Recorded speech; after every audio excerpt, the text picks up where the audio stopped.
Hello everyone, my name is Rebecca. Welcome or welcome back to my BookTube channel. Today I am doing the 20 questions book tag. Since I'm still fairly new to BookTube, I thought this would be a good way for people to get to know me a little bit better and get to know my bookish preferences a little bit better. So let's get started. The first question is, how many books is too many books in a series? I don't honestly read too many series that are longer than 3 books. So generally, I guess I read trilogies. I'm okay with longer ones, but sometimes I feel like even trilogies, there shouldn't be 3 books in the series. An example of this is the Matched trilogy. I really feel like this could have been a duology and perhaps done a better job at what it was trying to achieve. I absolutely loved the first book. The second one definitely had middle book syndrome. It felt completely unnecessary, and then the third one was really good, so I feel like this could have been a duology and been more successful. But I'm not opposed to reading longer series, but I would probably limit it to maybe 5 or 6 books total, although I have enjoyed longer series, like the series of Unfortunate Events as a kid.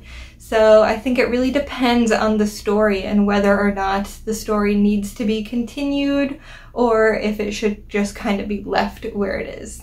The next question is, how do you feel about cliffhangers? They should have made this the last question, then I could have pretended the video was over.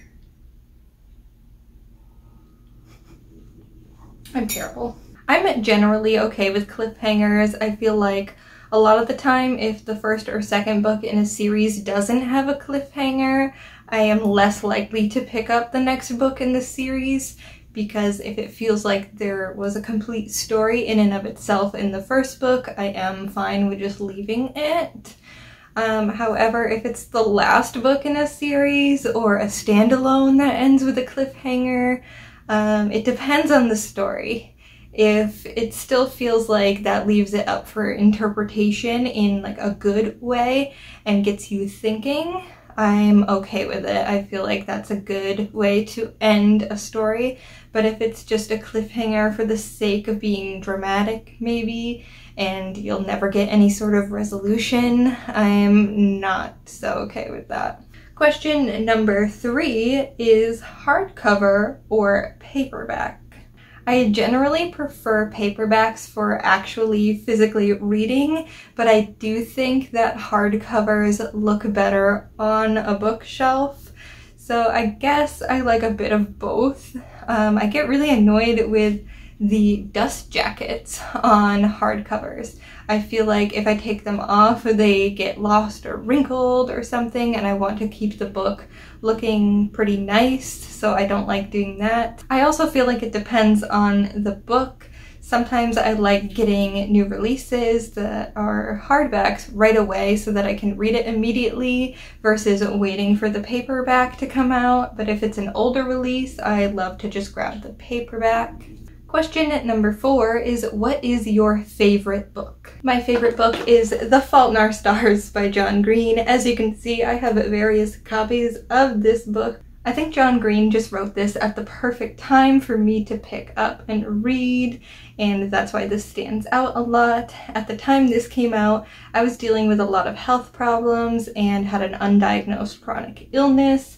Now I'm doing great, but at the time, nobody had any idea what was going on, and I was feeling very awful, and we honestly didn't know what was going to happen to me. So reading this and hearing Hazel's thoughts kind of reflected my own thoughts a lot in this situation. Even though Hazel is dealing with cancer, it still felt very similar to the chronic illness that I was dealing with in some ways, and I could relate to a lot of the medical things and feelings she had about her parents. So yeah, this just instantly became my favorite book because I could relate to it so much, and I have reread it almost every year since then. Question number 5 is, what is your least favorite book? I feel like either of these could be a little controversial, but I would say either Landline by Rainbow Rowell or The Perks of Being a Wallflower by Stephen Chbosky. Neither one of these books was what I expected, and the stories really let me down. In Landline, I was looking forward to the magical realism element, but that turned out to be my least favorite thing throughout the entire book. And with The Perks of Being a Wallflower, it just totally wasn't what I was expecting. I think I was expecting more of a coming-of-age style story and wasn't prepared for what was going to happen in the book. I'm not sure though if going in knowing what would happen would have helped at all, but yeah, one of those would be my least favorite book. Question number 6 is love triangles, yes or no?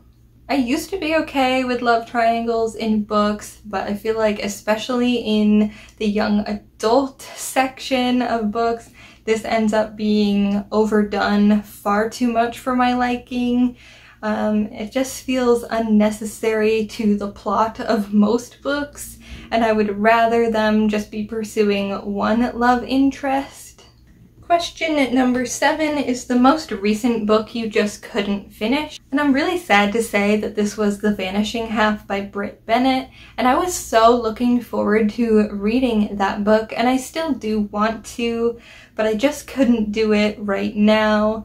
I started it at the beginning of this year, and it was just a little too slow-paced for me at the beginning, so I am letting my mom borrow the book because I think she will get through it a lot faster than me and really enjoy the story. So for now, I have not finished this book, but I do plan on coming back to it at some point when I know I can focus on the story better, or perhaps listen to the audiobook. I think I will really enjoy it. It's just a matter of pushing through that slow start of sort of introducing the storyline and the characters. The writing is really well done, and I do want to find out what happens with the characters. I just couldn't right now. Question number 8 is a book you're currently reading. For this, I have The Anthropocene Reviewed by John Green.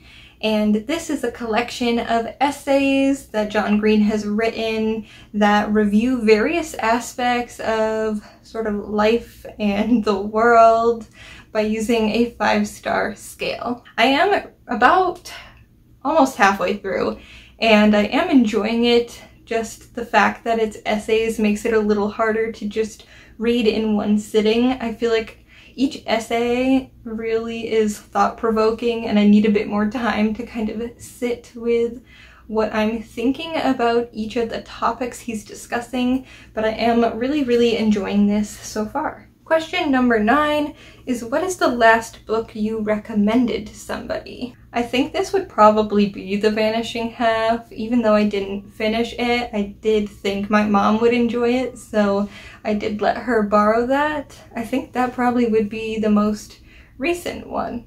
Question 10 is, what is the oldest book you've read? I think that the oldest book I've read is the Iliad by Homer, and I had to read this for a course in college that I took that I think was called like Ancient Civilizations or something like that. It was one of the like required history classes that I could take. I honestly don't remember much about the Iliad. I guess it didn't stand out to me very much. Maybe I will have to reread it in the future when it's not for a class. That way I have a better mindset about it. Question 11 is, what is the newest book you've read? I think that would have to be You Will Get Through This Night by Dan Howell. This book was released, I think, last month in June, I want to say. And it is a guide to mental health. And he did work with an expert for everything in the book.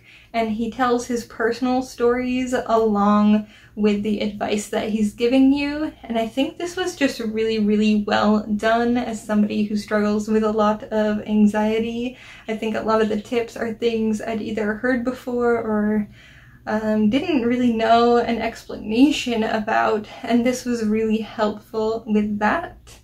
And I do definitely recommend you pick this up.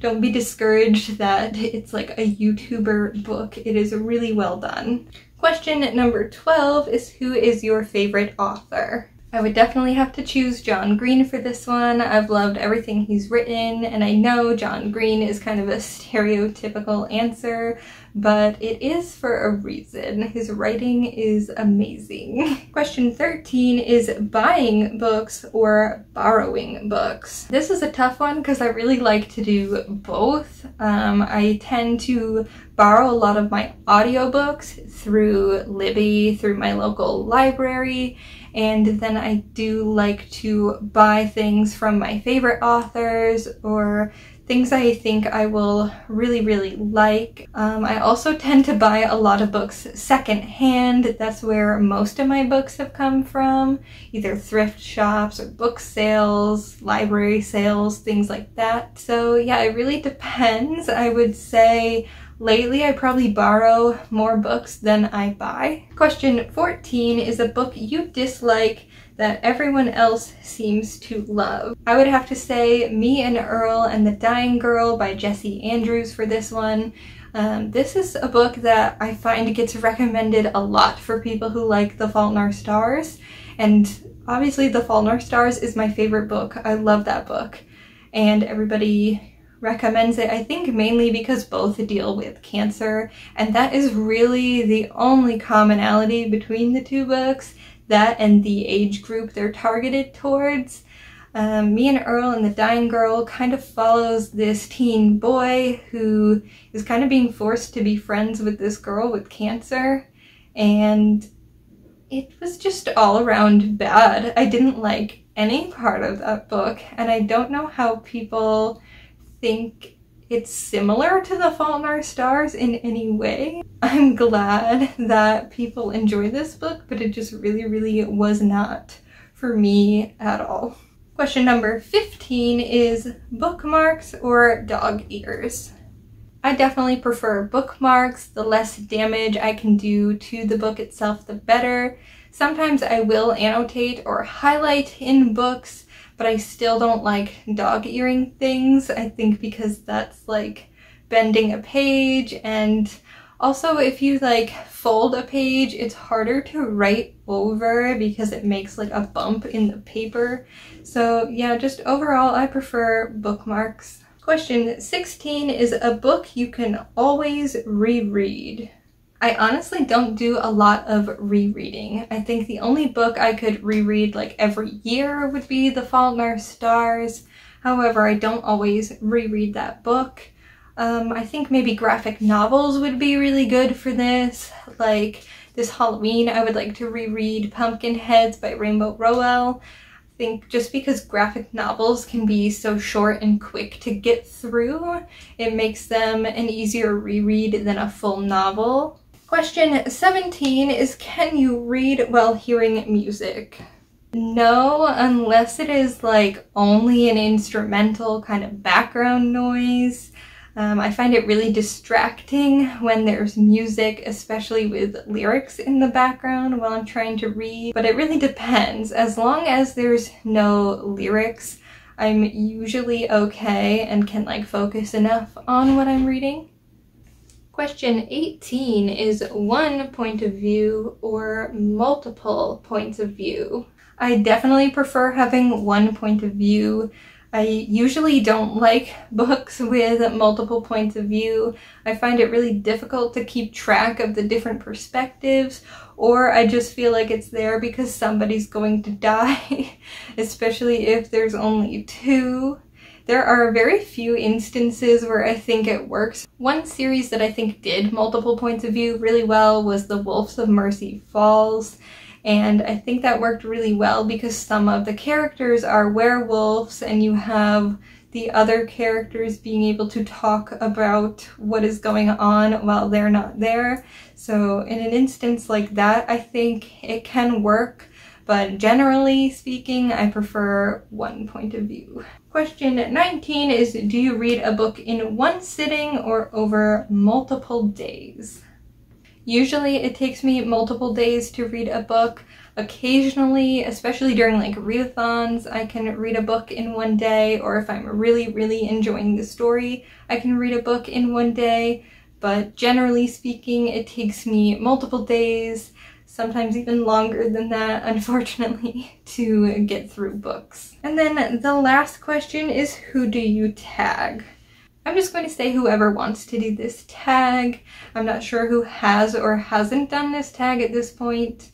So yeah, if you feel like doing this tag, go for it. Consider yourself tagged. And thank you so much for watching. Remember to subscribe if you'd like to see more of my bookish content, and I will see you in my next video. Bye!